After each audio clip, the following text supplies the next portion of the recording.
Yo, what's up, guys? It's Nick from Man's Gaming, and welcome back to another MLB The Show 20 Diamond Dynasty video. As today, we are going to be talking about the new Future Stars cards that were just put into these team affinities. And I know people have definitely made videos on these and which ones you should do, but I wanted to make my own video because I have my own opinion. And yeah, so there are 30 new. There are more than 30 new Future Stars, but there are 30 new ones that came out in stage 2 of Team Affinity, and I already have 2. I'm not going to actually get the Future Stars yet until, so what my plan is my number one focus in Diamond Dynasty, now that I hit Prestige, is to get like all the Team Affinities done. So right now I have 21 of the faces of the franchise.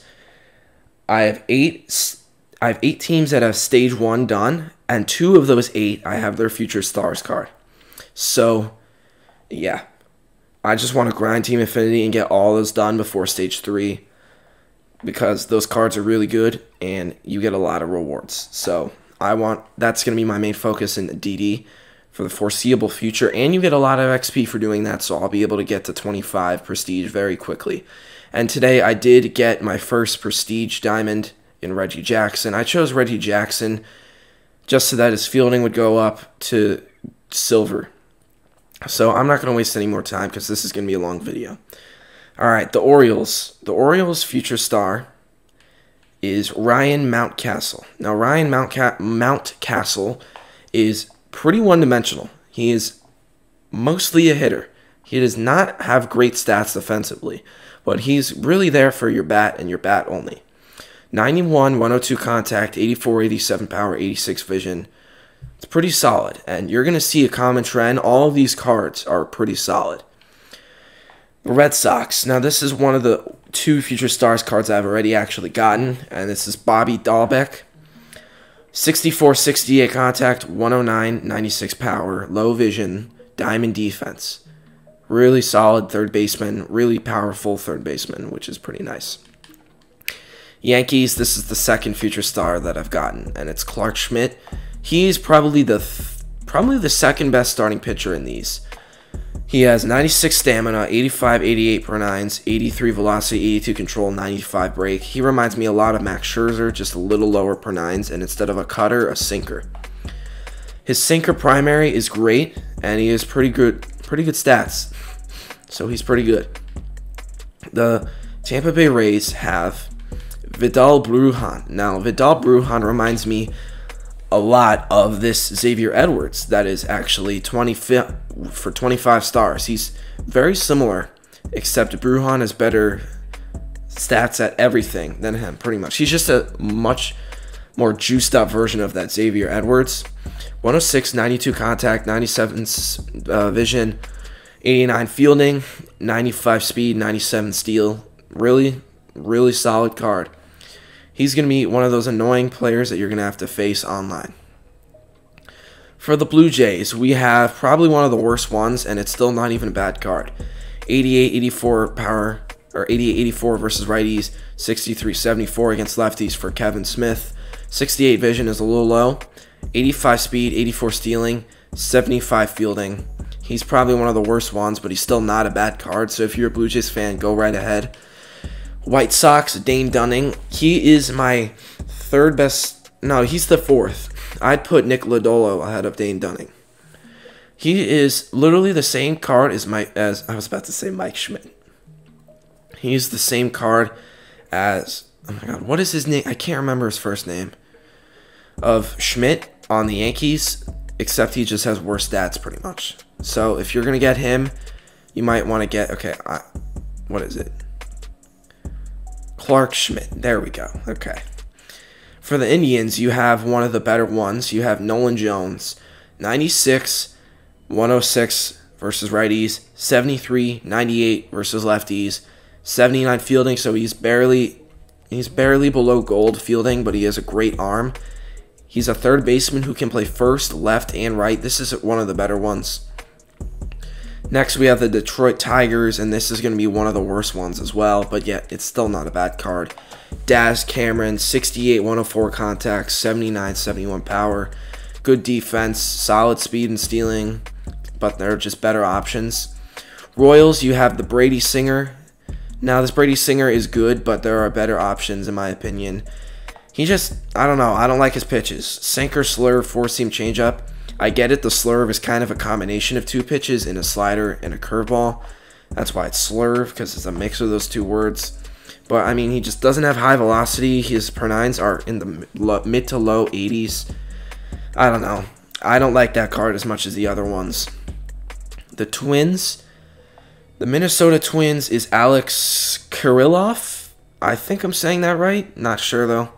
101, 93 contact, 88, 75 power with 92 vision, 81 fielding. Pretty solid first baseman who can play the corner outfielders. Reminds me a lot of Harmon Killebrew, except Harmon Killebrew was more of a third baseman. Brandon Marsh, this is another great one. 94, 90 contact, 84, 78 power, 82 fielding, 85 speed, 70 stealing. Really good card. The next one is for the A's, and it's going to be Jorge Mateo, and this is another one of the lower cards, but this is definitely better than the Daz Cameron and the Kevin Smith from Toronto. 66, 69 versus righties is not that good, but 96 versus 80 or 96, 82 versus lefties is good. His fielding is good at 82, and his speed 99, 98, 99, like top 5 in the game. So he's not a bad card at all. Seattle Mariners is going to be Evan White. Evan White, 89, 103 for contact, 76, 82 power, 95 fielding is really good, but he can only play first. He's a decent card. I think they're better options. The Texas Rangers, Josh Jung, 99, 86 contact, 76, 89 power with 90 vision, 80 fielding is barely gold. He can only play third base, though, so he is going to be a good hitter for you, but he's not going to be a bad defender. He's going to be good, but he's only going to be able to play third. For the Astros, I actually thought that he was going to get this card, and he did. Jose Urquidy. Now, Jose Urquidy, I don't know. This card doesn't really impress me. I mean, he has the stamina, he has the Ks per 9, but he doesn't have the velocity. And his primary pitch is a changeup. That's kind of weird. Slider, four-seam curveball. I don't know. I'm just not a fan of the card. There are better starting pitcher options in these programs. Atlanta Braves, Kyle Wright. This is definitely one of the best starting pitchers you can get in the team affinities. Four-seam slider, curveball, sinker, changeup. Great stamina and per 9s. Great velocity and break. Good enough control and walks per 9. I really like this Kyle Wright. Miami Marlins. Now, before I go over this card, this Jazz Chisholm, easily the best card art out of all 30. I mean, like, just the blue and, like, the pinkish color in the back. Oh, I love this card art. But not only is it good card art, it's a great shortstop. It's arguably one of the best shortstops in the game primarily. With that power, we don't really see that often with shortstops. 90, 92 versus righties, 71, 83 versus lefties. Great defense, good speed, solid stealing. I wouldn't say solid, but it's like good with the 84 speed. But that's one of the best shortstops in the game. You don't really see that power at shortstop.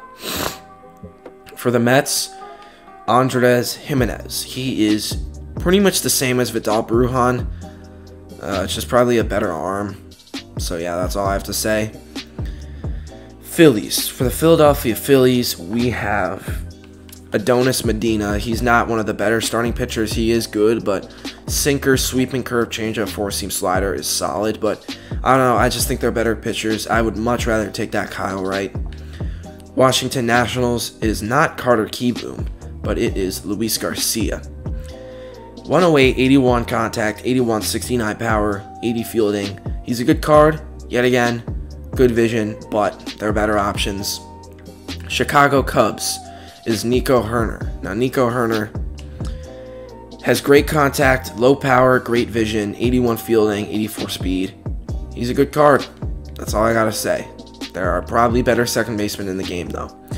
The Reds, this is one of the best starting pitchers, Nick Lodolo. 97 stamina, 97 100 per 9s, 84 control, 83 velocity, 90 breaks, sinker, slider, four-seam changeup. The only thing that is holding him back from being the best card, the best starting pitcher out of all of these, is not having that 5th pitch curveball. If he had that 5th pitch curveball, it would be like, this card would be very hard to hit, even though it already is hard to hit. Milwaukee Brewers, I'm trying to hurry this up because I don't want this to be that long of a video. Zach Brown, not that great, honestly, compared to the other pitchers. 4-seam curveball, changeup, 2-seam. He does not have a slider, so his pitches are going to be really easy to hit. When you have a pitcher with fastballs, curveball, and a changeup, they're not really going to be that great because the curveball and the changeup are very similar. Like, if you look at the speeds, they're different by 2 miles an hour. The only difference really in the pitches is that the curveball moves more up and down. The curveball has more of an arc, while the changeup has less of an arc, but they really land in the same spot. So this is not really going to be an insane card for you. The Pittsburgh Pirates, no, not the Philadelphia Phillies. The Pittsburgh Pirates have easily the best defender in all of these cards in Brian Hayes. 98 fielding, 99 reaction. That's a Matt Chapman type defense. 97, 89 contact, 72, 64 power, 85 vision with good speed for a third baseman. I mean, this is good. He can only play third, but I'd rather take that over the Josh Jung, in my opinion. St. Louis Cardinals, this is one of the best ones. Nolan Gorman, 102, 108 versus righties, 81, 94 versus lefties. Solid fielding. Third, can play first. Pretty solid. Why do I keep clicking the wrong ones? The Arizona Diamondbacks, Alec Thomas, 102, 95 contact, 75, 58 power, 93 vision, 90 fielding, 87 speed with 75 stealing. This is a great card, but I don't know. There are better options. And then the Colorado Rockies, you have a pitcher, Brian Rollison. Brian Rollison has a good pitch repertoire, but he doesn't have that sinker, so he's not going to be as good as the other cards that have sinkers. And this is, in my opinion, the best card out of all 30, and it's the Brusdar Graterol. Now, this Brusdar Graterol, sinker primary, and remember that for something that I'm going to show you later.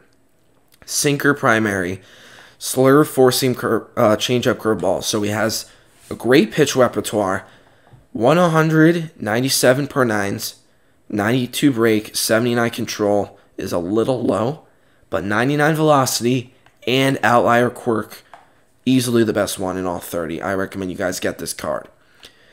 The only reason I don't have him yet is because I don't have Stage 2 yet, and I want to get to Stage 2. So, yeah, Brusdar Graterol, great card. I highly recommend you guys get him first if you're getting a starting pitcher. Yeah, so that sinker is going to hit 100 and 101. His sinker is going to hit. He's going to be one of the few people with sinkers that go over 100. The San Diego Padres are getting another great one in Taylor Tramel. Great contact, solid power, great fielding, great speed and stealing. Great card. And then the last card, the San Francisco Giants, is Elliott Ramos. No, Elliott Ramos. There you go. 91, 81 versus righties, 84, 89 versus lefties. Gold defense, great arm, solid outfielder. So, yeah, that is going to be it for this video. Those are all 30 of these cards. These are great cards. I highly recommend you guys get a bunch of these, especially if you don't have the collections done like me. Well, I don't know. Why did I just say like me? I have the collections done. I meant to say the opposite. But yeah, so that's going to be it for this video. I hope you guys enjoyed. I've been your Snake from Against Gaming, and I'll see you guys in the next one. Peace.